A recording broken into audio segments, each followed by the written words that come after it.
Muy buenas a todos y bienvenidos una vez más, un lunes más, al nuevo video podcast de Campamento Web. Qué ganas tenía de volver a decirlo. Y es que después de esta pausa donde he recobrado energías, volvemos, como siempre, a publicar un episodio cada lunes. Así que ya sabes que ahora sí, cada lunes tienes una cita en YouTube o en tu plataforma de podcasting favorita como Spotify, iVoox, Apple Podcast o la que utilices. Para estrenar Campamento Web de nuevo por todo lo alto, traemos a un invitado súper especial. Se trata ni más ni menos que de César Aparicio y que nos va a hablar de cómo está el sector del link building actualmente. Por ejemplo, si los enlaces funcionan tan bien como antes o si ahora no merece tanto la pena invertir en ellos. Eso sí, antes de entrar en materia me gustaría agradecer a los dos patrocinadores de hoy que también repiten en esta nueva etapa de Campamento Web, que son Rayola Networks, mi hosting de confianza y del que tenéis un 20% de descuento en la descripción, y Ahrefs, que además viene al dedillo con el tema del podcast. Como sabéis, una herramienta SEO todo en uno, pero que empezó siendo una gran referente en cuanto a análisis de link building.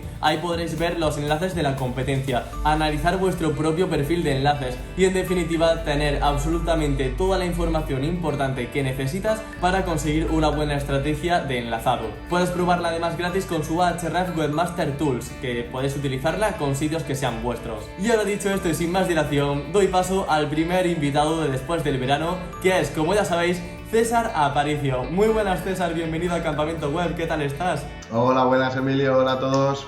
Muy bien, muy contento. De maravilla, César.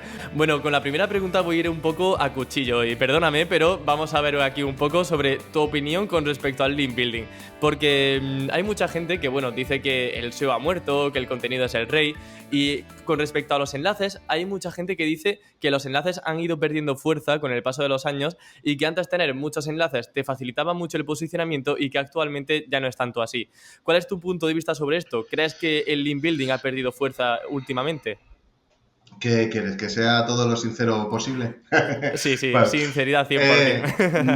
no se puede comparar el poderío que tenía un enlace hace 10 o 15 años con el poderío que tiene actualmente. No porque no sigan valiendo los enlaces, sino porque de todos los enlaces que tenemos son muchos menos los que tienen valor. Entonces, es más difícil posicionar utilizando link building. Esto no quiere decir que para posicionar en algo medianamente competitivo no se necesite hacer link building. Son dos cuestiones diferentes. Pero antes nos valía cualquier enlace y ahora muchos de ellos no valen. E incluso, que lo estaba viendo esta mañana, hay algunos que creo que incluso restan.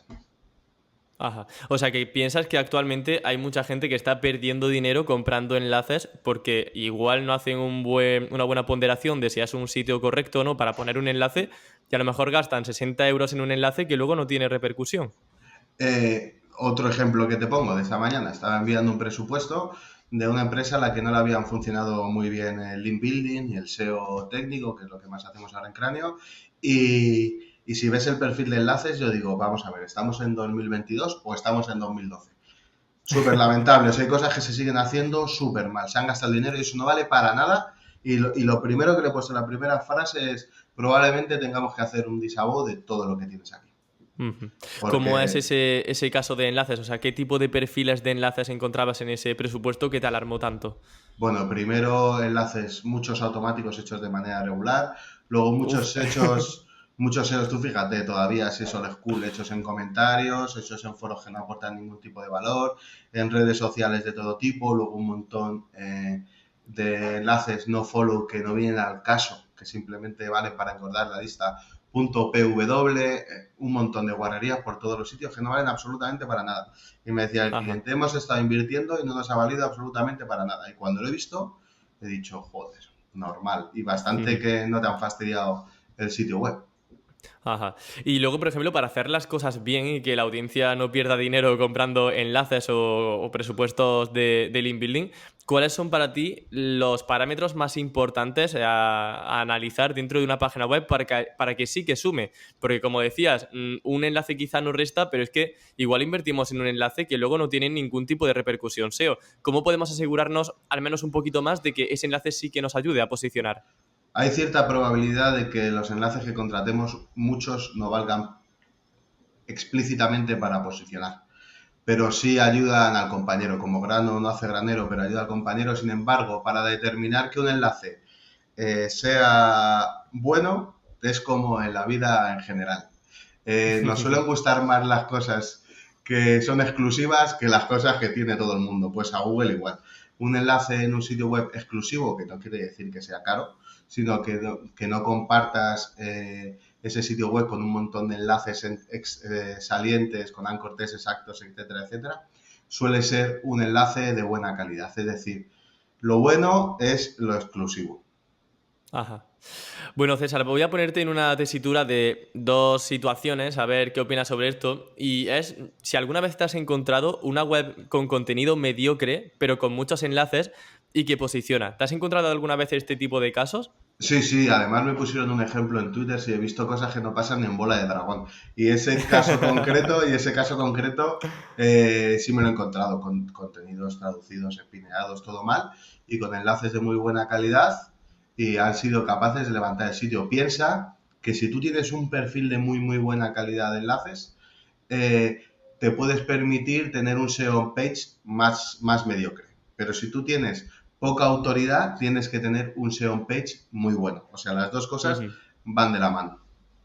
Ajá. Y actualmente con esto que estamos hablando de que los enlaces son como, bueno, que han perdido un poquito más de fuerza, al menos digamos directamente en cuanto a la potencia que puede dar a un ranking, ¿has notado que hay más sitios sin apenas enlaces que posicionan para keywords muy competidas porque tienen un buen contenido? Pues mira, también me pasaron un ejemplo concretamente de eso, y es cierto que el dominio final no tenía muchos enlaces entrantes, era algo muy competido, ahora de memoria no sé qué sitio era, pero es cierto que tenía hecho un 301 de un dominio que tenía muchísima autoridad. Entonces, al fin y al cabo, pues están llegando, aunque se pierda un poco de autoridad a la base del 301, aunque Google diga que no, sí estaba recibiendo mucha autoridad del antiguo dominio, ¿vale? Pero sí, he visto cosas muy bien hechas que antes sería complicado de llevar a cabo. Yo espero que un día a lo mejor los enlaces no sean tan necesarios como siguen siendo ahora, pero de momento, pues aunque tengan menos valor que el que tenían antes, lo siguen teniendo mucho y sobre todo dependiendo del sector en el que estés. Hay sectores que evidentemente se da por hecho que el SEO técnico, el SEO page del sitio es de 10 o de 9 y tienes que competir a base de enlaces sin duda alguna. Ajá. ¿Se te viene algún ejemplo de alguna categoría, algún sector de este estilo? Buah, se me vienen un millón. Se me viene el típico que es el travel, se me viene el típico que son los seguros, se me vienen cosas que son muy maduras donde la competencia es muy alta. Has mencionado antes el tema de la exclusividad, ¿no? Tener un enlace en un sitio exclusivo. Pero aparte de ello, por materializarlo un poco y ponerlo, digamos, con parámetros más concretos, ¿qué tenemos que analizar en un sitio web para que, como decía antes, ese enlace valga la pena? No sé si miras, por ejemplo, el tema del tráfico orgánico, el tipo de keywords que posicionan, la evolución, pues han tenido penalizaciones. Miramos fundamentalmente, bueno, depende de lo que queramos conseguir y del presupuesto que se tenga, por supuesto. Primero, que el tráfico sea estable, bueno, simplemente que el tráfico no caiga en picado, ¿vale? Ajá. Porque nos podemos encontrar con dos tipos nos podemos encontrar con tres tipos de penalizaciones en un sitio que pueden ser las manuales, las que van en contra, otras que vayan en contra de las guidelines de Google y otras que pueden ser simplemente que no son como penalizaciones, que son pérdidas de tráfico paulatinas por problemas que se van acumulando a través de la gestión de URLs de un CMS, como podrían ser los parámetros, etcétera, etcétera. A nosotros lo que más nos interesa es que no tengan caídas significativas en un corto periodo de tiempo. Eso no quiere decir que haya sitios que tengan caídas significativas en un corto periodo de tiempo, porque a lo mejor tenían una keyword muy importante, o la keyword de su negocio más importante estaba en top 1 y ha bajado a top 4 y eso te puede suponer perder el 30% del tráfico. Pero básicamente miramos la estabilidad del tráfico que tiene, miramos la temática, por supuesto, del sitio que vaya acorde con el sitio que se va a enlazar. Y otra de las cosas, que era lo que se refería a la exclusividad, que esto es una cosa que no ofrecen las herramientas a día de hoy, como que no ofrecían antes, pero que sí ofrecen a día de hoy, es saber el perfil de enlaces salientes que tiene ese dominio que nos va a enlazar. Es decir, una manera muy fácil de verlo, en SEMrush lo podemos ver, en Ahrefs lo podemos ver, es el número de enlaces salientes que tiene ese dominio hacia otros sitios y si esos enlaces salientes utilizan excesivamente anchor text exacto. Una manera de comprobar, por ejemplo, en Ahrefs, que lo utiliza mucha gente, para saber si alguien está al sitio donde nosotros estamos consiguiendo un enlace, hace spam indiscriminado de enlaces. sería utilizar algunos recursos como si los enlaces salientes que tiene ese dominio que nos va a enlazar, utiliza anchor text exacto o que incluya la palabra comprar. Cuando yo veo que esa anchor text exacto está en muchos enlaces salientes de un dominio, ya no me interesa tanto como me podría interesar, porque estoy compartiendo mi sitio web con un montón de enlaces vendidos que no me interesan y yo lo que busco es la exclusividad. Claro. Bueno, por visualizar también un poco esa función de Ahrefs, en la barra lateral de Ahrefs hay una pestaña que se llama justamente enlaces salientes y ahí pues en el filtro de búsqueda podemos filtrar por comprar, como bien dices, así pues ya podemos ver ese tipo de anchors exactos y que pueden saltar un poco las alarmas de que quizá no es tan natural como pueda parecer. Sí, porque la probabilidad es diferente, sí. Claro. Siempre se habla también de que debemos poner los enlaces de forma natural. Una de esas formas, por ejemplo, sería con un correcto anchor texting, con un buen anchor text, pero no sé si se te viene a la cabeza alguna serie de recomendación más para hacer que un enlace parezca natural, en un sentido amplio de la palabra. Es decir, hablamos del artículo en general, del titular, del contenido, el enfoque. ¿Qué tipo de recomendaciones seguís para que no parezca artificial?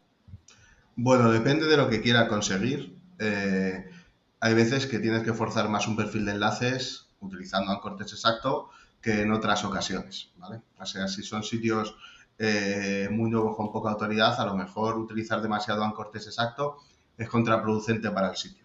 Eso habría que verlo en cada situación.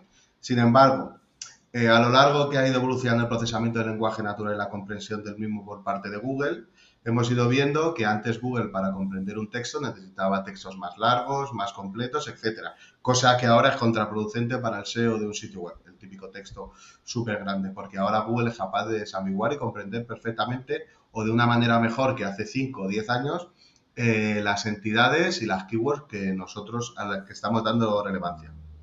Yendo a este caso, una manera de darle mayor autoridad a un anchor text es arroparlo de las keywords más interesantes para que Google pueda comprender que un anchor genérico se está refiriendo a algo semántico. Es decir, podemos utilizar un anchor text, y estoy generando el ejemplo ahora de cabeza, podríamos generar, este es el mejor sitio web, ¿vale? Y ese sería el anchor, un anchor genérico. Y nosotros, tras eso, pondríamos de compra de coches, ¿vale? Para que Google entienda que el anchor text está rodeado de palabras que le están otorgando semántica a un anchor text que es genérico. Y a día de hoy, Google eso sí lo puede hacer. A lo mejor no es tan exacto como un anchor text de la mejor web de coches, por ejemplo, pero funciona bastante bien y le das naturalidad a un anchor text que es genérico. Claro, al final aquí un poco la reflexión también es no pensar solamente en poner, o sea, que no solamente tenemos la oportunidad, entre comillas, de poner una keyword en el anchor text, sino que todo lo que rodea ese anchor text también puede nutrir contextualmente a ese enlace de destino. Efectivamente. El contexto lo es todo. Luego, por ejemplo, deteniéndonos específicamente en el titular del artículo, ¿cómo podemos hacer que no suene antinatural o de pago? Porque a mí me pasa a veces, y seguro que a ti y a muchos oyentes le ha pasado, leemos titulares y solamente con leer a veces un titular ya sé que es un patrocinado. ¿Cómo enfocamos el titular para que pase por una noticia normal? Bueno, lo primero que intentamos hacer es que la naturalidad del texto en el que se va a incluir el enlace hacia la web de nuestro cliente sea lo más aproximada al patrón normal de escritura del sitio web donde se va a ubicar ese artículo. Por tanto, lo que yo recomendaría es que el artículo donde se va a publicar el enlace lo redacten las mismas personas que redactan los contenidos del sitio donde se van a publicar. Primero porque seguimos...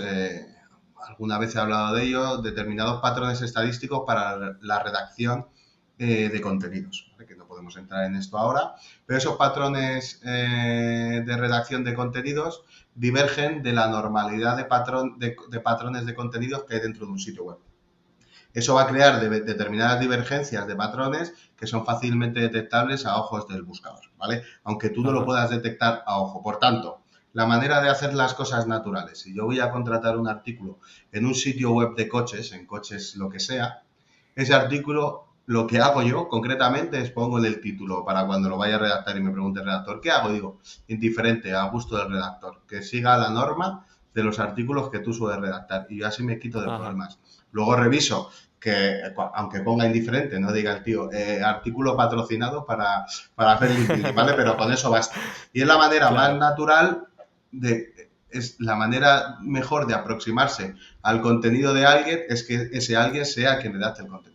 Claro, es que es muy interesante esto que dices y muy importante. De hecho, no tenemos solamente que detectar qué medio es mejor para poner un enlace, sino adentrarnos en ese medio de comunicación y ver qué línea sigue. Por ejemplo, algo tan tonto como si siempre tienen una imagen destacada, se utilizan negritas, cómo son los encabezados, se utilizan H2. Hay medios de comunicación que directamente no ponen en encabezados. Ahora, si tu artículo patrocinado de repente tiene encabezados, no tiene imagen, no usa negritas como el resto, pues hay, como tú dices, hay patrones que por probabilidad, hay una probabilidad de un 99,9% de que ese enlace sea patrocinado.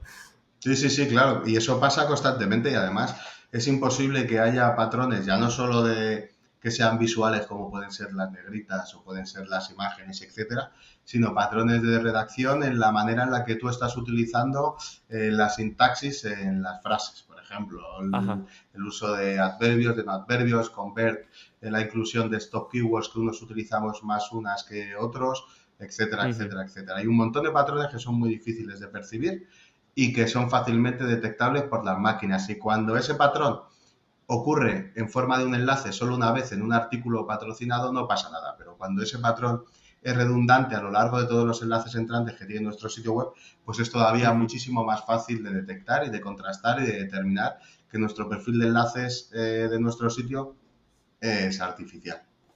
Claro. Mira, vamos a ir a otro tema también con respecto al link building y con esto cerramos esta pata y vamos a la autoridad interna, que también va a ser algo muy interesante.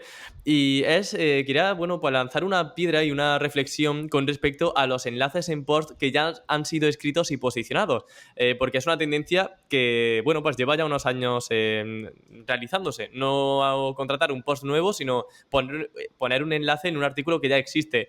¿Tú qué ves más interesante? ¿Que te pongan un enlace en ese artículo nuevo o que te hagan un artículo nuevo de cero en un medio de comunicación que tú quieras?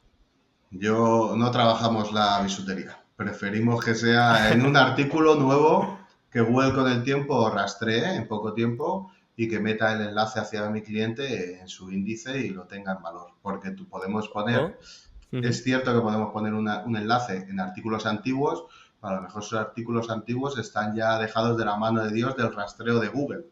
Hay mayor probabilidad de que Google me rastree algo, se puede ver en los logs, algo publicado nuevo que algo actualizado, simplemente metido en un anchor text viejo. Por tanto, yo siempre prefiero algo que sea nuevo. Genial, muy bien, pues duda zanjada en este aspecto. Y ahora sí que sí, vamos a abrir la pata de la autoridad interna. Porque, ¿cuáles son para ti los principios básicos con los que trabajáis en la autoridad interna? Por ejemplo, enlazar siempre internamente con dofollow, siempre con anchor text con la keyword, favorecer URLs clave para el negocio. Para ti, ¿cuál es la clave de distribuir bien esa autoridad a nivel interno? Habría varias claves. Primero, nosotros lo dejamos todo follow hasta las paginaciones. Porque en muchas ocasiones hay, por ejemplo, vamos a pensar en algo que sea sencillo de ver, como puede ser la paginación de un blog. En muchas ocasiones que hay artículos, si tienes 15 paginaciones de blog, que solo tienen un enlace que es a través de las paginaciones. Si los dejo no follow, me cargo el posicionamiento de los artículos. Esto es una cosa que es un cambio aparentemente sencillo, que dejarlo abierto cuando lo encuentras cerrado, y el cambio suele ser sustancial. O sea, que mejora bastante el posicionamiento porque favorece el rastreo. Luego, lo segundo que solemos hacer es, probablemente nos sobran muchas URLs dentro de nuestro sitio web. Hay determinadas URLs que pueden resolver de múltiples maneras diferentes intenciones de búsqueda. Intentamos dejar, por ejemplo, luego si tenemos URLs con parámetros, etcétera, etcétera, intentamos resolver ese tipo de problemas para reducir el sitio web a la mínima expresión, pero que resuelva las mismas intenciones de búsqueda que resolvía el sitio web más grande. Una vez que ya es más pequeño, ya nos podemos organizar mejor. Y segundo, por supuesto, el uso de anchor text exacto interno favorece muchísimo al posicionamiento del sitio web. Sin embargo, estos anchor text internos nos conviene, si no queremos abusar, aunque John Mueller dijo en su momento, que los anchor text internos de un sitio web pueden ser exactos porque es nuestro sitio web y podemos hacer lo que nos dé la gana, no estamos haciendo spam, ¿vale? Es diferente el anchor text externo que el interno. intentamos que esos ancortes exactos, por lo menos los que más nos interesen, estén en las partes de más autoridad de nuestro sitio web para que transmitan más autoridad semántica a aquellas partes que nos interesan. Sería fundamentalmente los 3 pasos, es decir, todo follow. Bueno, el primero sería reducir el sitio lo máximo posible, abarcando las mismas búsquedas que se utilizaban anterior. Una vez que es más pequeño ya podemos trabajar y a partir de ahí dejamos todo lo que sea posible follow. En muchos casos habrá que dar muchos 410 o cosas así. Y luego trabajar el anchor test interno. Y sobre todo, se me olvidaba otra, que no quiero ser pesado, es dejar en cada URL los enlaces que son importantes. Y los que no son importantes, no son importantes. Y en la vida hay que dar prioridad a determinadas cosas. Todos queremos abarcar mucho, pero la hub no puede ser un nido de enlaces hacia todas las partes de nuestro sitio web, sean más o menos relevantes para nuestro negocio. Se enlaza lo relevante, punto. Y lo que es menos relevante, se buscarán alternativas para posicionarlo. Pero vamos a lo relevante. Ajá, genial. Bueno, cuando hablas de eliminar URLs y hacer el sitio más pequeño, simplemente una advertencia para navegantes que no se pongan a eliminar todo tipo de URLs, Sí, que si una URL está abarcando una palabra clave, está bien posicionada, pues bueno, vamos a dejarla, pero por ejemplo, hay a lo mejor categorías que no abarcan ninguna keyword relevante o por ejemplo hay parámetros que pueden ser completamente prescindibles para la búsqueda, pues ahí ya quizá, imagino César, es donde te refieres que hay que meter mano y podemos no indexarlos o eliminarlos. Y se me había olvidado también la parte de los canonicals, ¿vale? Que esa URL sigue ahí, pero los listados suelen ser muy comprometidos, por ejemplo, en sitios que están relacionados con ubicaciones, por ejemplo. Málaga capital y Málaga, por ejemplo. O Málaga, no quiero comprometerme demasiado, ¿vale? Porque de los clientes no hablamos nunca, pero ese tipo de... Los canonicals también los consideramos como eliminar URLs que no son demasiado relevantes para nuestro negocio. Vale, por tanto, ¿para vosotros los canonicals son buenos o son malos? O sea, ¿los utilizáis o no? Sí, los utilizamos un montón porque hay ocasiones que nosotros tenemos que servir el contenido de una manera en función de los criterios y filtros de búsqueda de los usuarios, pero los intentamos utilizar el número menor de veces. No considero, se supone que el canonical aglutinaba las señales de autoridad de la URL canonicalizada a la canónica y eso en muchas ocasiones no ocurre. Simplemente lo hacemos para evitar problemas de contenido duplicado dentro del sitio web. Ajá. Luego a nivel interno has dicho que siempre utilizáis el dofollow. En el caso de que alguien quiera utilizar el nofollow, ¿qué efecto tendría en su página web? ¿Tiene sentido aplicar el nofollow en algún caso? No sé si transmite autoridad, no sé si se rastrea, si no se rastrea. Pues con el paso del tiempo, el nofollow, por lo que hemos estado viendo a través de los logs, se va rastreando muchísimo menos. La URL en la que está ubicado el nofollow, esa no transmite autoridad al resto. Entonces tengo un paso intermedio que me tendría que plantear por qué tengo yo un paso intermedio para una URL que es nofollow y por qué tener un nofollow me va a ser mejor que tener un follow normal y corriente. Entonces no me aporta ningún tipo de valor.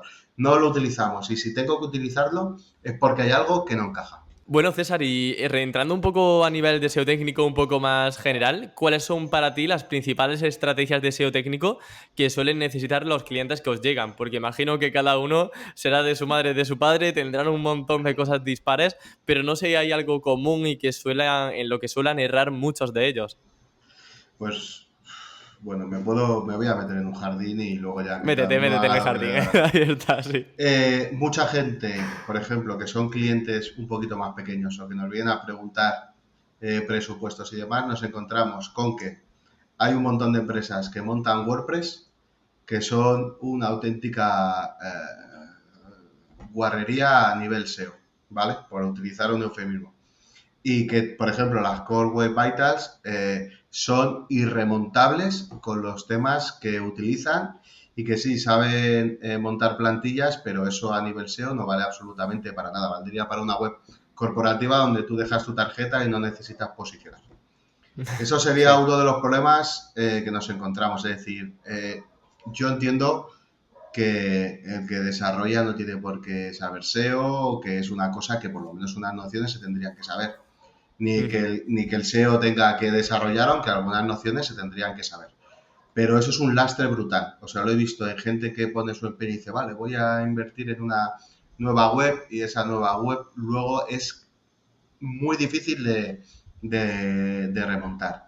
Y luego en los sitios Ajá. web que son más grandes, los problemas son, sobre todo en los que son más antiguos, que a lo largo del tiempo Google ha ido cambiando las reglas del juego y se van añadiendo cuestiones o problemas que en su día no lo eran y que ahora sí lo son. Y se empiezan a acumular pequeños problemas a lo largo de los sitios web que son muy viejos, y hay Ujú. problemas con intención de búsqueda, con la arquitectura, con la semántica, con URLs que antes tenían que estar y ahora ya no tienen que estar, con una desorganización que a lo largo del tiempo se ha ido acumulando dentro de los sitios. Serían las dos preocupaciones principales dentro de los sitios web.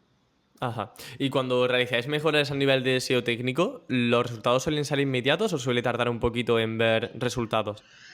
Suelen tardar. Depende también de lo grande que sea el sitio web. Mira, por ejemplo, hablamos del link building al principio. El link building suele tener un retorno más rápido que un cambio de SEO técnico en un sitio web, al no ser que sea algo flagrante. Por ejemplo, en el caso de indexar las páginas, dejar follow las paginaciones, eso suele tener un cambio bastante rápido en el tiempo. Simplemente porque se vuelve a tener en consideración un contenido que se había quedado, entre comillas, obsoleto, porque no se podía acceder a él prácticamente. Ujú. Pero hay unos cambios que van más rápido y otros que van más despacio. Respecto a las intenciones de búsqueda, en nuestro caso, por lo que hemos visto, suelen ser más paulatinas. Los cambios de arquitectura suelen ser más paulatinos. Quiero decir, por ejemplo, hoy enviamos un cambio de anchor text internos o de enlazado interno dentro de nuestro sitio web, y a lo mejor hasta la próxima actualización, que supongo que Google hará una actualización ahora en agosto, como le suele pasar,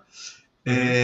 hasta la próxima actualización o una actualización más no se suelen tener en cuenta determinados cambios que sean significativos dentro del sitio, hasta que se vuelva a ponderar el sitio otra vez. Tú piensas que cuando Google mete en sus índices nuestro sitio web, los categoriza a través de los metadatos de determinadas maneras. Esos cambios no son constantes a lo largo del tiempo, por lo menos hasta ahora. Antes tardaban más, ahora tardarán menos y en el futuro a lo mejor son instantáneos.